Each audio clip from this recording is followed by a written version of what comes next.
Hi, I'm meteorologist Joe Cupo. Welcome to our Storm Center Winter Special.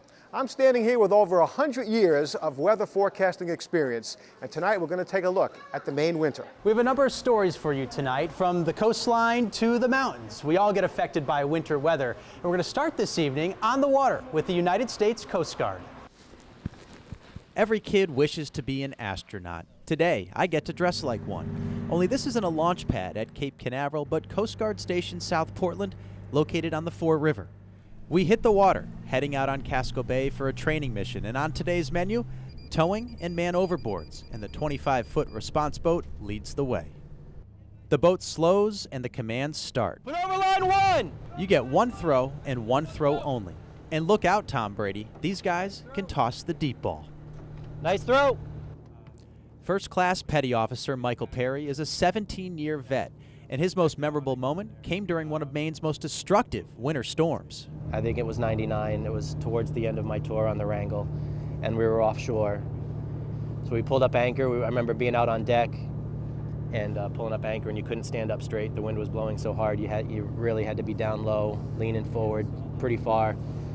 And if you stood still long enough and you moved, the ice would just kind of break off. The crew on board Motor Lifeboat 47214 are very well trained, and they can handle any type of weather that Mother Nature chooses to throw at them. But when those winter nor'easters strike, these guys, they really need to be on their game. Being from the south, it was definitely a shock seeing it for the first winter up here. But yeah, crazy nor'easters, snowstorms, real cold weather, you know. Hands and feet on the boat, always just constantly cold, you know, numb, so it takes a little getting used to. Petty Officer Landry may be from the south, but he's proven that he can handle a Maine winter. 4 or 5 miles off Cape Elizabeth, had a small fire on board, and his engines, you know, were dead, and so it was 8 to 12 foot seas, and it was snowing out and low visibility, so we went out there. It was a little tough finding them in those conditions, but we finally found them. The most important thing is just everybody getting home safe. Safe because of training like this. Hi. This particular rescue involves a dummy in ideal weather conditions, but during the middle of winter, it's not always ideal. Yeah, well, I mean, it's adrenaline rush, you know, everybody understands the weather up here and appreciates it, I guess, and when you're out there, especially in the bigger waves, you know, it is like a roller coaster ride. We head back to base, and even though the training is wrapped up for the day, these guys are always on the ready. That was awesome. I mean, Sounds getting like out it. on the water with the Coast Guard, once in a lifetime experience. So you're up next. Yeah, Hard enough forecasting here in New England for the next couple of days, right? we know that. Yep. You talk to guys that do it for a couple of years. Farmer's Almanac, I think you've probably heard of it. Once or twice. A lot of people really rely on their forecasting. Sure. It's long term, and I went to find out how they do it. So my dad, for 60 years, would get on television shows, radio shows, and he would get out promoting the almanac. And at one time, our circulation was 6.5 million copies, all given away by businesses. So it wasn't in newsstands; it was all given away. And so this one picture here is a picture of he and I before he passed away, and his first edition, 1935, and this was now 1994. Admittedly, some of the doubters include those of us in the meteorological profession, but the Farmer's Almanac feels strongly about their reliability. Depending on where you are, we can be more accurate than another place, but I think overall, we like to say we're anywhere around 75 to 85% accurate, so 80% accurate is what we're told the most often, and I go with it. Although that accuracy is debatable, many have come to rely on the Farmer's Almanac for their seasonal forecasts. All right, the coup de grace here is this 2015 winter outlook for the Northeast, including the state of Maine. Wintry, white, and wet. Exactly. Okay, could you elaborate on that, and how did you come to it? Well, we say that it'll be shivery and shovelry, which means cold and a lot of shoveling. And what we do is we read what Caleb puts on the pages, and then we have to come up with some conclusions. So in the case of when you read through our predictions this winter, you're going to see that there's lots of cold spells, lots of snowstorms. Who is this mysterious prognosticator, Caleb Weatherby? We now have Caleb Weatherby, which is a pseudonym for somebody, but the current Caleb has been doing it for probably 30 years and doing it really well. I mean, it's interesting to see how they come up with the predictions. And yes, I'm not going to be right every day. You're not right every day. Hey, enough about me. I use my real name, unlike Caleb Weatherby. And this forecasting guru examines what to come up with his forecast? Well, let's just go back in time. First of all, in the early 1800s, David Young was the editor of the almanac, and he was the publisher, and he wanted to predict weather for farmers because it was a big deal. So he was both a mathematician, a calculator, and an astronomer, and he put together a mathematical formula that's applied to sunspot activity, planet positions, the effect the moon has on the Earth. Wait, come again? A mathematical formula that's applied to sunspot activity, planet positions, the effect the moon has on the Earth, and all of that put together allows us to do the weather 2 years in advance. Well, what about the other guys? There's several almanacs you'll see in stores. There's one in New Hampshire, which is the Old Farmer's Almanac, which has got a yellow cover. There's a Harris Almanac that's got a tan cover, and there's a Blum's Almanac that has a red cover. There's several almanacs out there, and while I think there's some commonality of what we do, it's different in how we do our stuff. That stuff includes how our lives intertwine with the environment. I think part of what we do in the almanac is really trying to get people not to waste things, not to buy the chemicals, and not to do the pollution, not to do things that are bad for the earth. About that forecasting formula, though. There is a formula, and it is kept somewhere that nobody will ever find. So if you buy into the Farmer's Almanac outlook for the winter, you're going to need these because it's going to be really cold and snowy. Coming up next. There you go. Kevin Mannix ponders a new career, and Joe Cupo talks to Greg Yam of Snappy Equipment, who tells us how to keep your snowblower in tip-top shape. Minimum, change your oil, use fresh gas. Before we take a quick break, we have some winter weather trivia for you. What is the coldest temperature ever recorded in Maine? Was it negative 40, negative 50, or negative 60? We'll have the answer in just a minute. Before the break, we asked you if you knew what the coldest temperature ever recorded in Maine was. The answer is B, negative 50. It was recorded in Big Black River back on January 16th, 2009. You know, Kevin, I love it when it snows, but of course there's always that concern about will I be able to get into work or get home? Yep, and the Maine DOT are the people that are out there right at the start of the storm to make sure that we get there safe. By the time you hear our Storm Center theme, crews from the Maine Department of Transportation are already on the road, and it's a lot of road to take care of. We cover from Kittery, basically up through to Freiburg, down through Bridgeton, Poland, Gray, up in through Topsom, and back down around Yarmouth, Freeport, and Scarborough. That covers 1,150 road miles with 12 crews and 65 trucks. We are now salt priority, so it's imperative for us to be out as soon as it first starts to snow so we can get some salt on the road, stops the snow from bonding to the road, which in the end makes it a lot easier to clean up. They previously used sand, but it had limitations. We used to use a lot of sand statewide. The DOT went back to salt priority back in the late 90s and made a big difference in cost savings. Sand, only thing sand is good for is traction. It melts absolutely nothing. I know we say this a lot during our Storm Center weather segments. Go slow and allow extra time for travel because you never know when you're going to find yourself behind one of Tim's trucks. People get upset because the truck's going slow. We do anywhere from around 25 to 30 miles an hour on the roads. But remember, this one time when it's better to be behind the truck instead of in front of it.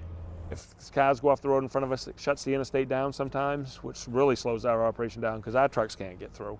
And I wouldn't want to make their job any more difficult after a 15-hour shift.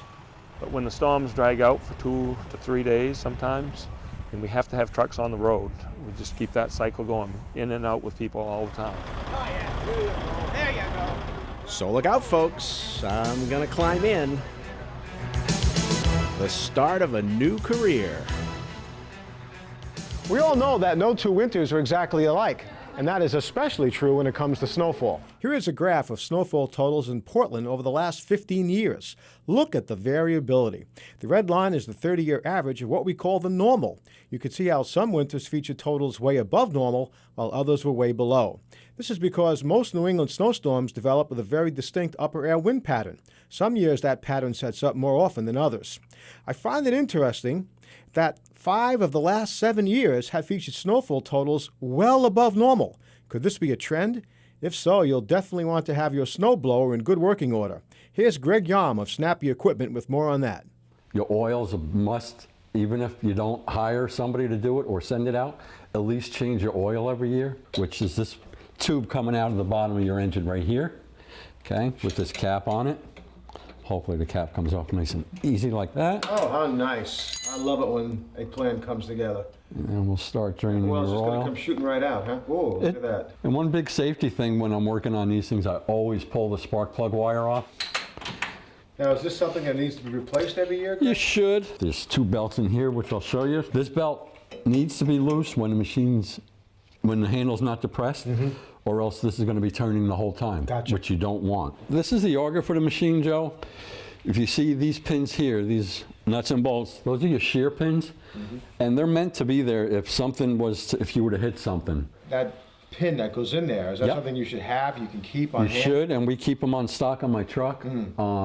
And I try to tell my customers to make sure they have at least 1 or 2. Yeah. You want to see your skids on the side here. These here are adjustable, and that's what they're meant to do. Oh, wow. Is to keep this from hitting the ground, and also your plate back here from scraping too far down on the ground. Always, always, always, minimum, change your oil, use fresh gas. If you know there's a snowstorm coming, only store 1 or 2 gallons of gas. People love storing 5, 6 gallons of gas. Oh, I use it in my lawnmower at the end of the year, it ran great. Now come December, 3 months later, they want to use that gas in their snowblower. It's not going to work. The gas is going to go bad.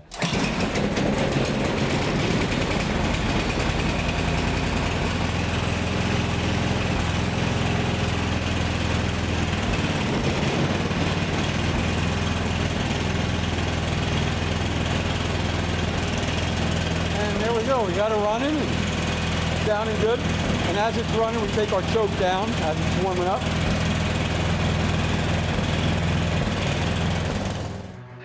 Coming up next, News Center's Steve McKay finds out what you think of snow. Don't like moving it, don't like walking in it, driving in it. Not a big fan of snow. We have another winter weather trivia question for you. What is the most snow ever recorded in Maine over the course of one season? Is it 237.6 inches, 280.4 inches, or 305.2 inches? The answer in just a minute. Before the break, we asked you if you knew what the most snow ever recorded in Maine over the course of one season was.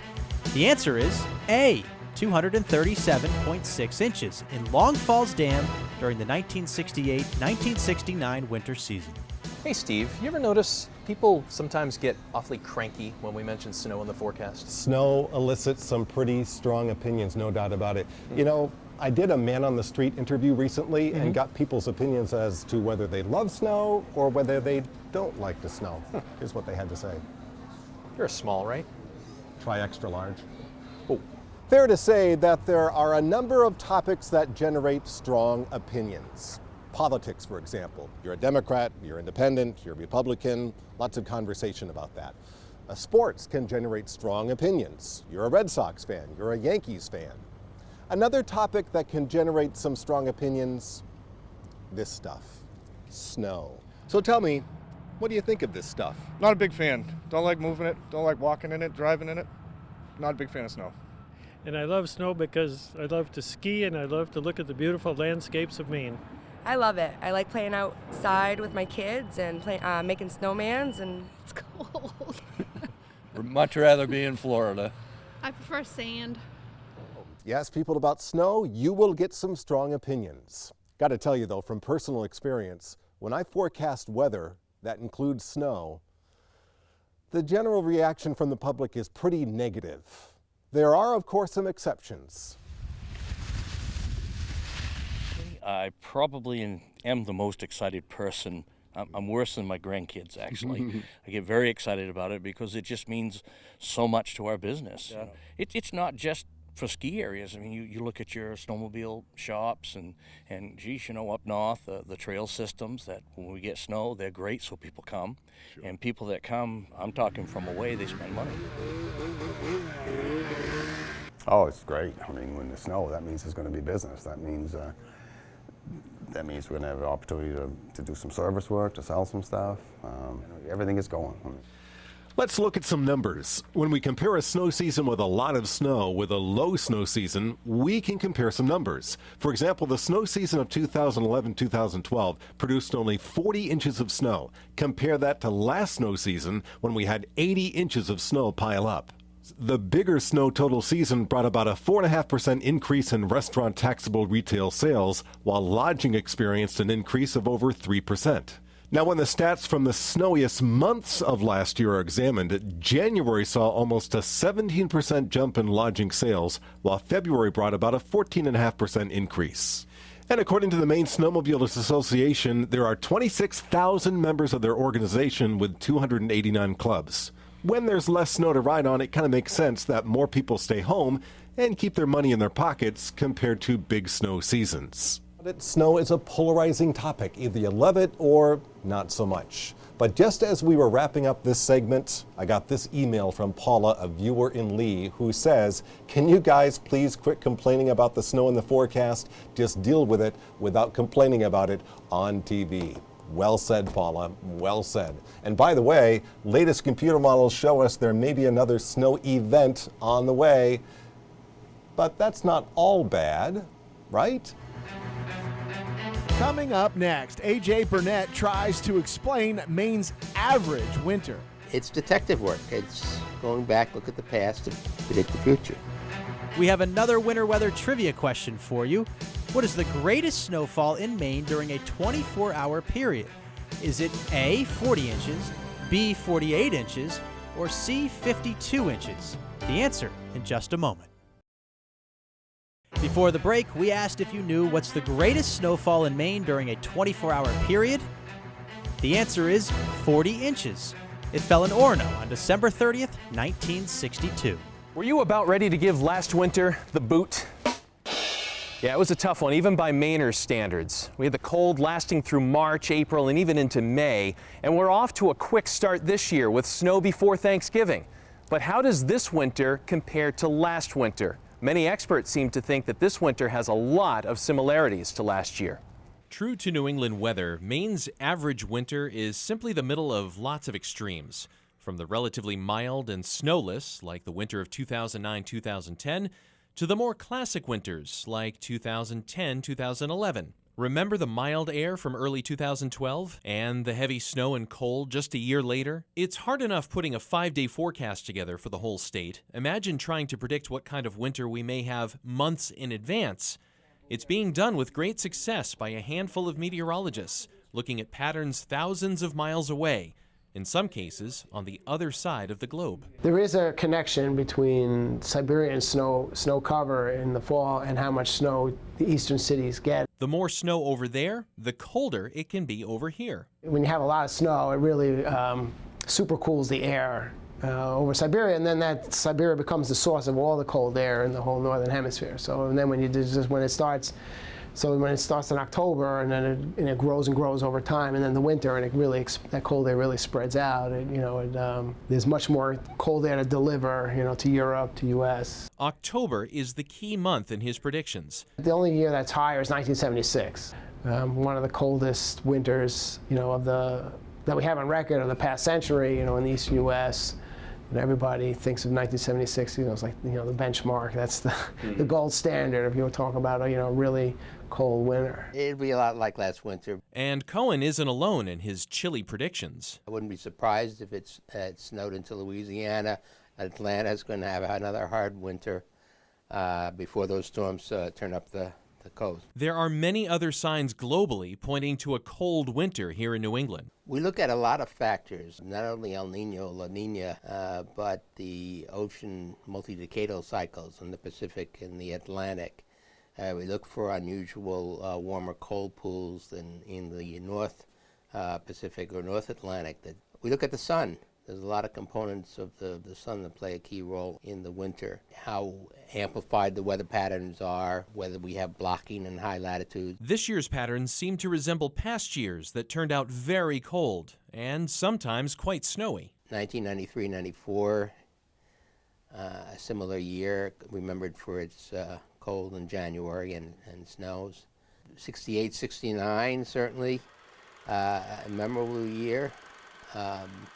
That was the year of the snow that had never ended. That was a 6-day blizzard in February that affected all of eastern New England, including Maine. For seasonal forecasts, it seems history often repeats itself. it's detective work. It's going back, look at the past to predict the future.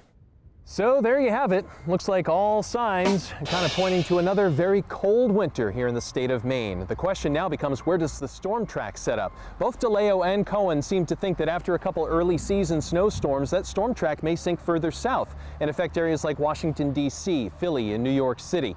The bit of good news is both of them also feel like this winter won't last as long as last winter, with wintertime temperatures kind of coming to an end by March and a nice springtime warm-up coming back in. Speaking of, man, it's cold. I gotta get inside and get one of those sweaters.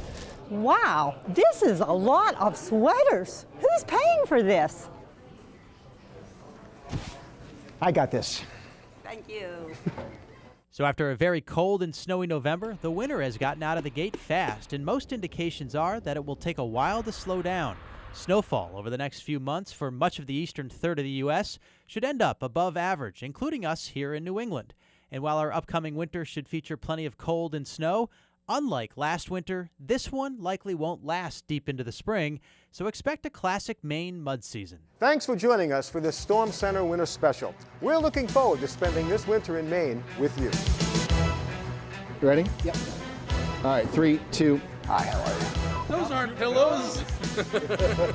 Put water in the pot.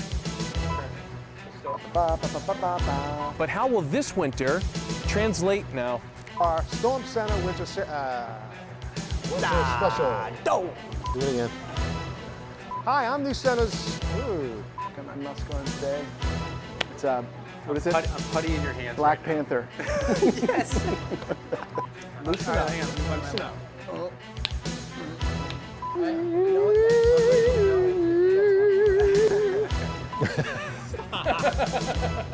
A very small violin. Oh, well, that's all